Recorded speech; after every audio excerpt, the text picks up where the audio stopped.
19 ஆண்டுகளுக்கு பிறகு புதிய உச்சத்தை தொட்ட சர்க்கரை விலை. சில்லறை விற்பனை கடைகளில் 1 கிலோ சர்க்கரை 72 ரூபாய் வரை விற்பனை.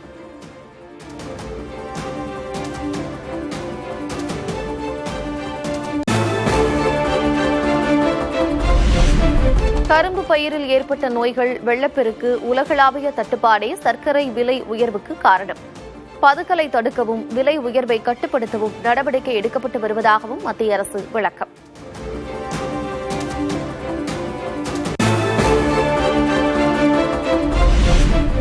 ஆசிரியர் தினத்தை முன்னிட்டு தேசிய ஆசிரியர்கள் விருதுகள் அறிவிப்பு. தமிழகத்தைச் சேர்ந்த தங்கராஜ், அமுதா ஆகியோருக்கு விருது.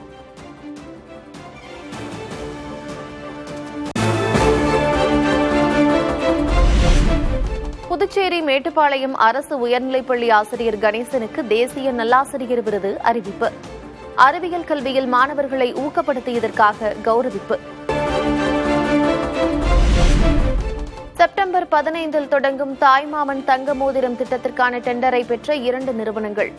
ஜெயாலுகாஸ் நிறுவனத்திற்கு 70 விழுக்காடு, கல்யாண் ஜுவல்லர்ஸுக்கு 30 விழுக்காடு பணி ஆணை வழங்கியது அரசு.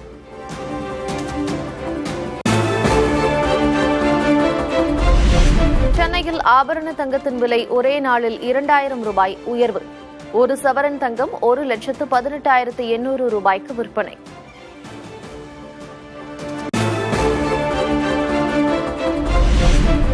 சென்னையில் வெள்ளி விலை ஒரே நாளில் கிலோவுக்கு 10,000 ரூபாய் உயர்வு. 1 கிராம் 270 ரூபாய்க்கும் 1 கிலோ 2,70,000 ரூபாய்க்கும் விற்பனை.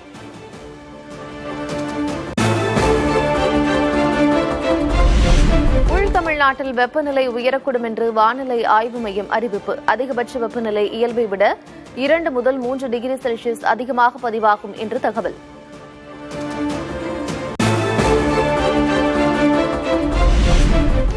கோவை மற்றும் நீலகிரி மாவட்டங்களில் வரும் 24, 25ஆம் தேதிகளில் கனமழை பெய்யும். இதர மேற்கு தொடர்ச்சி மலை மாவட்டங்களில் மிதமான மழை பெய்யக்கூடும் என்று கணிப்பு.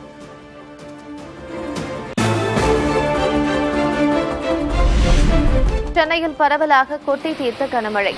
ஆவடி, அம்பத்தூர், அனகாபுத்தூர் பகுதிகளில் கனமழை.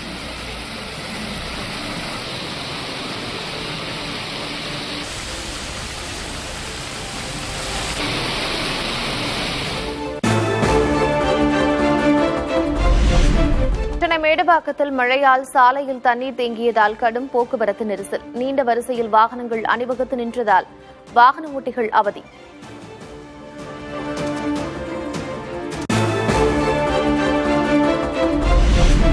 சென்னையில் 44 முக்கிய கால்வாய்களில் தேங்கியுள்ள குப்பைகள் மற்றும் வண்டல் மண் ஆகியவற்றை ஆய்வு செய்யும் பணி தொடக்கம். வடகிழக்கு பருவமழை முன்னெச்சரிக்கை நடவடிக்கையாக ட்ரோன் மூலம் கணக்கெடுக்கும் பணி தீவிரம்.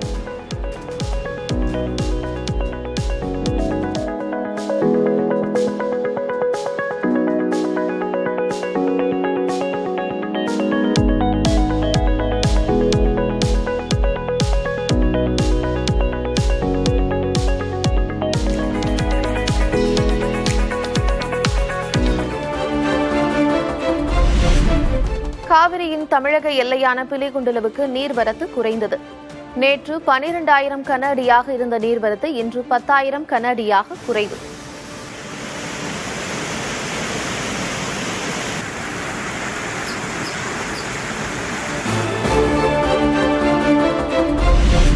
காஞ்சிபுரம் மாவட்டம் படப்பை அருகே மின்னல் தாக்கி தந்தை மகன் உயிரிழப்பு. மகனை பள்ளியில் இருந்து அழைத்து வந்த போது சோகம்.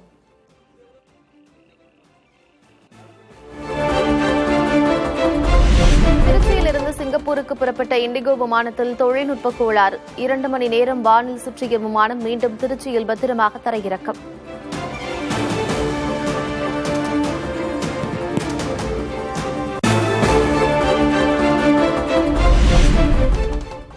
தொகுதி மறுவரையறை விவகாரத்தில் நிலைப்பாட்டை மாற்றிக்கொண்டது யார்? சட்டமன்றத்தில் தாவேக, திமுக, அதிமுக, பாமக உறுப்பினர்களிடையே காரசார விவாதம்.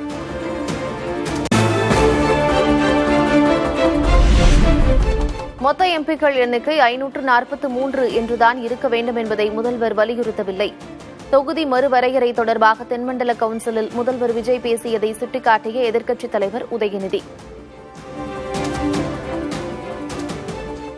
நேற்றைக்கு நடந்த அந்த கூட்டத்தில் முதலமைச்சருடைய உரையில் இந்த 543 MP சீட்டை ஃப்ரீஸ் பண்ண வேண்டும் அப்படின்னு எந்த இடத்துலையுமே இடம்பெறவில்லை என்பதை இந்த அவையினுடைய கவனத்திற்கு நான் எடுத்து வருகிறேன். தொகுதி மறுவரையறை விவகாரத்தில் தாவேக தனது நிலைப்பாட்டில் உறுதியாக உள்ளது. சட்டமன்றத்தில் அமைச்சர் ஆதவர்ஜுனா மீண்டும் திட்டவட்டம். தீர்மானத்தில் என்ன நிறைவேற்றமோ அரசும் முதலமைச்சரும் அதில் உறுதியாக இருக்கிறார். ஃபேர் டீலிமிட்டேஷன் தேவையில்லை, ஃப்ரீஸ் டீலிமிட்டேஷன் தான் தேவை. அடுத்த 25 வருஷங்களுக்கு ஒரு தனி சட்டம் கொண்டு வந்து உருவாக்கணுங்கிறது இந்த சட்டமன்றத்தில் நம்ம எடுத்த தீர்மானத்தில் மாண்புமிகு முதலமைச்சரும் சரி இந்த அரசும் சரி உறுதியாக இருக்கிறதை இந்த அவையில் நாங்கள் பதிவு செய்கிறோம். தொகுதி மறுவரையறை கொண்டு வந்தால் தமிழகத்தின் எம்பிக்கள் எண்ணிக்கை 59 உயரும். எம்பிக்கள் எண்ணிக்கையை உயர்த்தும் வாய்ப்பை பயன்படுத்திக் கொள்ள வேண்டும் என்றும் பாஜக எம்எல்ஏ போஜராஜன் பேச்சு.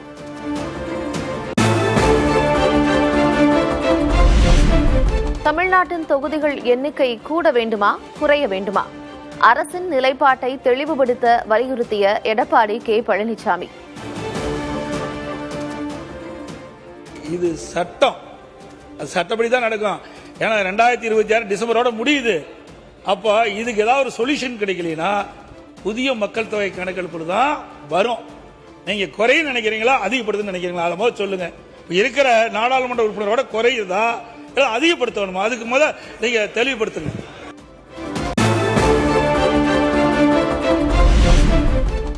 மேசையில் இருக்கும் கோப்புகளை திறக்க முதல்வர் அஞ்சுவது ஏன் என்று எதிர்க்கட்சித் தலைவர் உதயநிதி ஸ்டாலின் கேள்வி. எதற்காகவோ காலம் தாழ்த்துவதாகவும் விமர்சனம். அந்த ஃபைல்ஸை நாங்கள் கேட்டுக்கொள்வது தயவு செய்து அவர் தொடர்ந்து பார்க்க வேண்டும். அதன் மீது அவர் ஆக்ஷன் எடுக்க வேண்டும். எதற்காக பயப்படுறீங்க? எதற்காக காலம் தாழ்த்துறீங்க? இதையே 3 மாசமா சொல்லிட்டு இருக்கிறீங்க.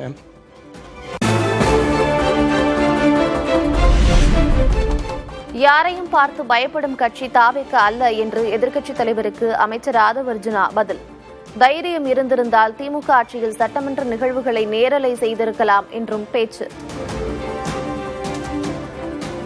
சாவே பார்த்த திமுக இயக்கத்தை தனி பெரும் கட்சியாக எங்களோட தலைவர் வெற்றி பெற்று இந்த தேர்தலில் தாவேக்கான என்னன்னு காமிச்சிருக்கோம். அதனால எங்களுக்கு எந்த பயமும் கிடையாது. எந்த பயம் கிடையாது. நீங்க 25 வருஷத்துக்கு மேல ஆட்சியில் இருந்தீங்க. ஏன் தைரியம் இருந்தா லைவ் போடல? நீங்க இது வரைக்கும் உங்ககிட்ட நேர்மையான வெளிப்படை தன்மையான சட்டமன்றத்தை நடத்தக்கூடிய தைரியம் திமுக இது வரைக்கும் இருந்தது இல்லை. தமிழக அரசு கொடுக்கும் கார் திமுக உறுப்பினர்களுக்கு வேண்டாம் என்று அறிவிப்பு. அரசின் நிதி நிலைக்கு கூடுதல் சுமை ஏற்படும் என்பதால் இந்த முடிவு என்றும் உதயநிதி ஸ்டாலின் விளக்கம். திராவிட முன்னேற்ற கழகத்தைச் சேர்ந்த 59 சட்டமன்ற உறுப்பினர்கள் இவ்வாகனங்களை பெறுவதில்லை என்று முடிவெடுத்துள்ளோம். மாண்புமிகு சட்டமன்ற உறுப்பினர்கள் தங்களது தேர்தல் வேட்பு மனுவில் குறிப்பிட்டுள்ள பொருளாதார சூழலை கவனத்தில் கொண்டு பொருளாதாரத்தில் நலிவடைந்துள்ள உறுப்பினர்களுக்கு மட்டுமே இந்த அறிவிப்பின் கீழ் வாகனம் வழங்க வேண்டும் என்பதை இந்த அரசினுடைய கவனத்திற்கு தாங்கள் எடுத்து செல்ல வேண்டும் என்று கேட்டுக்கொள்கின்றேன். அமைச்சர்களுக்கும் எம்எல்ஏக்களுக்கும் எந்த பாகுபாடும் இருக்கக்கூடாது என்ற எண்ணத்தில்தான் கார் வழங்க முடிவு. மக்களை இடையூறு இன்றி சந்திக்கவே முதல்வர் இந்த உத்தரவை பிறப்பித்துள்ளதாகவும் அமைச்சர் ஆதவ் விளக்கம். அமைச்சர்களுக்கு எந்த உரிமை இருக்கிறதோ அதே மாதிரி சட்டமன்ற உறுப்பினர்களுக்கும் கடமையும் பொறுப்பும் இருக்கிறது. அதுக்குதான் நாங்க பதிவு பண்றோம். இது ஆடம்பரம் அல்ல. ஒவ்வொரு சட்டமன்ற உறுப்பினரும் மக்களை போய் சந்திக்க வேண்டும் என்ற எண்ணத்தில் தான் மாண்புமிகு முதலமைச்சர் இந்த காரை அனௌன்ஸ் பண்ணியிருக்காரு. மக்களை சந்திக்க வேண்டும். இதுதான் முக்கிய கோரிக்கை.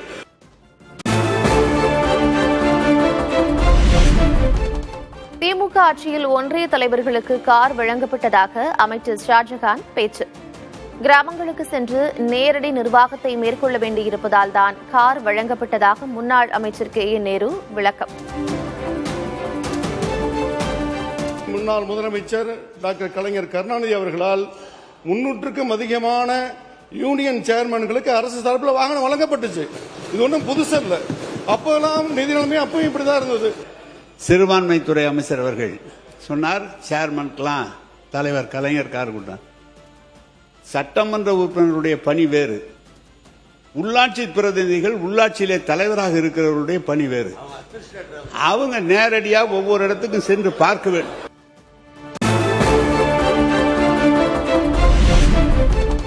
தனியாக வீடு இருந்தும் அரசு பங்களாவில் தான் எதிர்க்கட்சித் தலைவர் உதயநிதி வசிப்பதாக அமைச்சர் ஆதவ் பேச்சு. அமைச்சர் அந்தஸ்தில் உள்ளதால் தான் எதிர்க்கட்சித் தலைவருக்கு அரசு பங்களா வழங்கப்படுவதாக KN நேரு, ஏவாவேலு உள்ளிட்டோர் விளக்கம். மாண்புமிகு எதிர்க்கட்சி தலைவர்கிட்ட 2-3 வீடு இருக்கு. ஆனா அரசு பங்களால இருக்கிறாருல்ல, உடனே நம்ம கேட்க முடியுமா? மாண்புமிகு எதிர்க்கட்சி தலைவருக்கு 2-3 பங்களா இருக்கு, அதனால அரசு துறை பங்களா கொடுக்க மாட்டோம்னு சொல்ல முடியுமா? மாண்புமிகு எதிர்க்கட்சி தலைவர் அமைச்சர் அந்தஸ்தில் இருக்கிறார். அவருக்கு அது அவருடைய உரிமை, அரசாங்கம் தருகிறது. அரசாங்கத்துக்கு எப்பொழுதும் எதிர்க்கட்சி தலைவர் அந்தஸ்து இருக்கிற பொழுது அவர் அமைச்சருக்கு இணையானவர்கள் என்று அமைச்சருக்கு என்னென்ன வசதியோ அந்த வசதி தராங்க. இது அரசாங்கம் போட்டிருக்கிறது. நீ நானும் பார்த்துல அது புரோட்டோகால். அது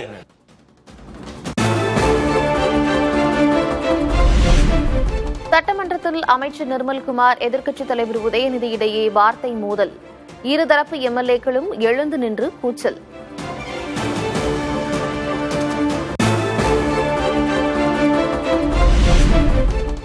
எதிர்க்கட்சித் தலைவர் பேசிக் கொண்டிருக்கும் போது திடீரென அமைச்சர் எழுந்து பேசுவது மரபா? எதிர்க்கட்சித் தலைவருக்கான மரியாதையை சபையில் தர வேண்டும் என்று வலியுறுத்திய O. பன்னீர்செல்வம். LOP அவர்களுக்குரிய மரியாதையை இந்த அவை கண்டிப்பாக நீங்கள் தர வேண்டும். LOP நீங்கள் அழைக்கிறீர்கள், அவர் பேசிக் கொண்டிருக்கிறார். சடார்னு பொதுப்பணித்துறை அமைச்சர் எதிர்த்து உள்ள கூறுறார், உங்கள்கிட்ட அனுமதி கேட்கல. இதெல்லாம் எந்த விதத்தில் நியாயம்?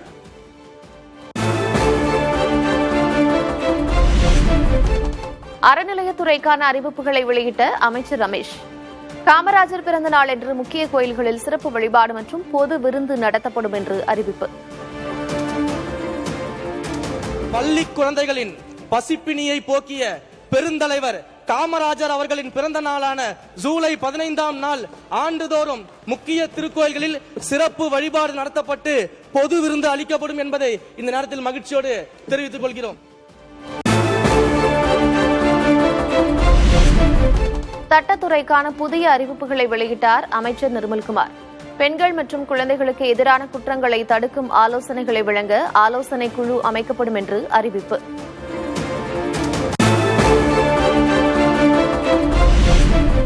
இரண்டாயிரத்து 26-27 ஆண்டில் 50,000 புதிய விவசாய மின் இணைப்புகள் வழங்கப்படும். எரிசக்தி துறைக்கான புதிய அறிவிப்புகளை வெளியிட்ட அமைச்சர் நிர்மல்குமார்.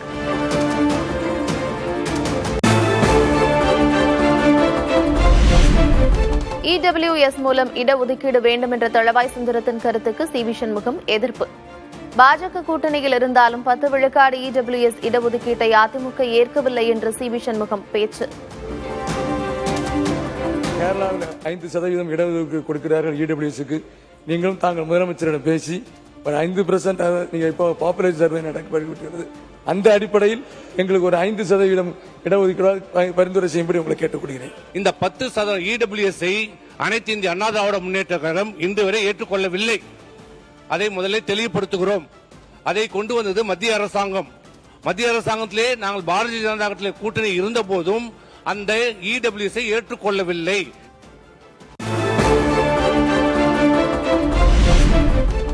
சட்டமன்றத்தில் எடப்பாடி K. பழனிசாமி பெயரை குறிப்பிடாமல் முன்னாள் முதல்வர் என்று கூறி உரையாற்றிய CV சண்முகம்.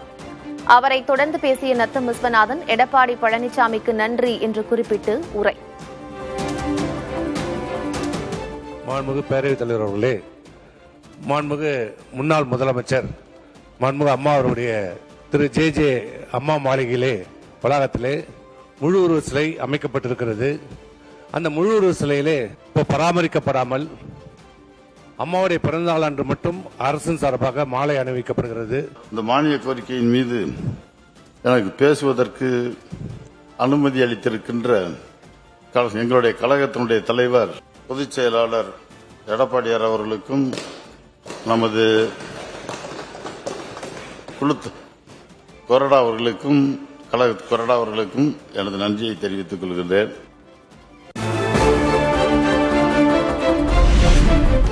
பரபரப்பான அரசியல் சூழலில் இன்று கூடுகிறது திமுகவின் செயற்குழு. சட்டமன்ற தேர்தல் தோல்வியால் பல்வேறு அதிரடி மாற்றங்கள் குறித்த அறிவிப்புகள் வெளியாக வாய்ப்பு. சென்னை குன்றத்தூர் அருகே ஆட்டோ டிரைவர் படுகொலையில் அதிரடி திருப்பம். மதுபோதையில் கொலை செய்த நண்பர்கள் 3 பேர் கைது.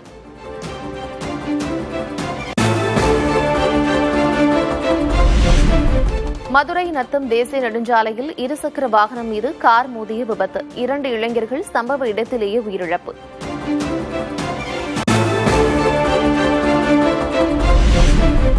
ராகுல் காந்தியின் 6 மணி நேர போராட்டத்தை தொடர்ந்து பெல்லட் துப்பாக்கி குண்டு விவகாரத்தில் வழக்குப்பதிவு. பெயர் குறிப்பிடாமல் வழக்குப்பதிவு செய்த டெல்லி காவல்துறை.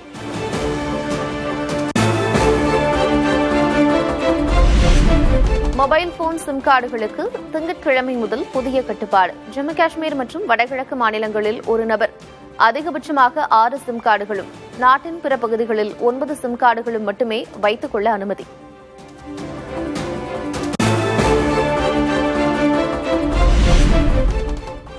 பேருந்து தாமதத்தால் சிகிச்சை பெற முடியாமல் போனதாக பெண் பயணி தொடர்ந்த வழக்கு. 22,849 ரூபாய் இழப்பீடு வழங்க பேருந்து நிறுவனத்திற்கு கேரள நுகர்வோர் நீதிமன்றம் அதிரடி தீர்ப்பு.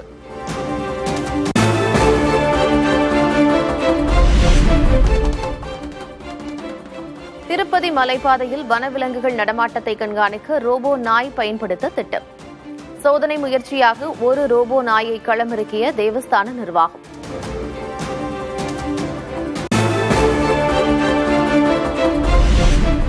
இஸ்ரேல் பிரதமர் பெஞ்சமின் நெத்தன்யாகுவுக்கு எதிராக இனப்படுகொலை குற்றச்சாட்டு. பிறப்பிக்கப்பட்ட கைது வாரண்டின் அடிப்படையில் இன்டர்போல் ரெட் நோட்டீஸ் கோரியது துருக்கி அரசு.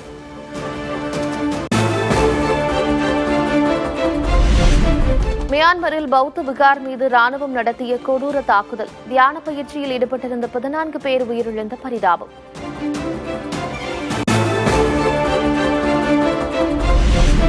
பொருளாதார நெருக்கடியில் தவிக்கும் கியூபா தனியார் முதலீடுகளை ஊக்குவிக்க முடிவு. பொருளாதார சீர்திருத்தங்களை தடுப்பதாக அமெரிக்கா மீது ஐநாவுக்கான கியூபா தூதர் எர்னஸ்டோ குற்றச்சாட்டு.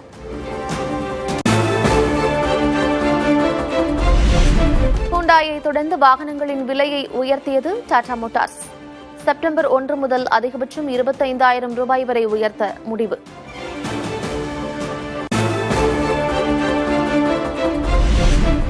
கிராண்ட் செஸ் தொடரின் இறுதிச் சுற்று இன்று தொடக்கம். இந்தியாவின் பிரக்ஞானந்தா, அமெரிக்காவின் வெஸ்லி சோ, பேபியோனோ கரோனோ, ஜெர்மனியின் வின்சென்ட் கீமர் இடையே போட்டி.